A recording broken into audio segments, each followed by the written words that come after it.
Le confinement s'est passé admirablement pour moi. Je me sens très privilégié. Ma première pensée, ma première angoisse, mon premier souci a été pour les autres au début de cette histoire.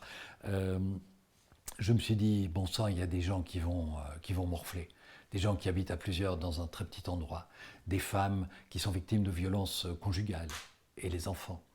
Des gens qui sont dans la précarité. Donc, c'est vraiment pour eux que je me suis fait du souci. Une des façons dont j'ai mis le confinement à profit, c'est de constituer mon 23e album qui va s'appeler Le chat est parmi nous et qui va effleurer le sujet du Covid-19. Je me suis obligé à traiter le sujet de façon plutôt positive, fraternelle, amicale envers les victimes, forcément.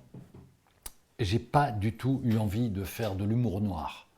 Au contraire, je devais véhiculer des messages positifs. Mon indéfectible optimisme me pousse à me dire que l'être humain va réfléchir sur ce qu'il a fait et sur ce qu'il doit se mettre à faire.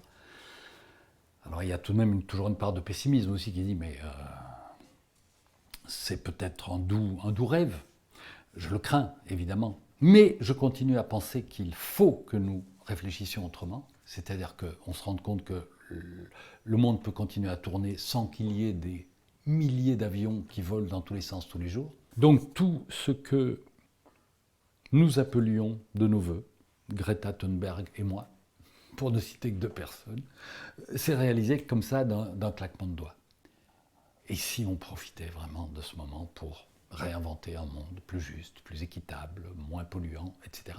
On a les moyens de le faire.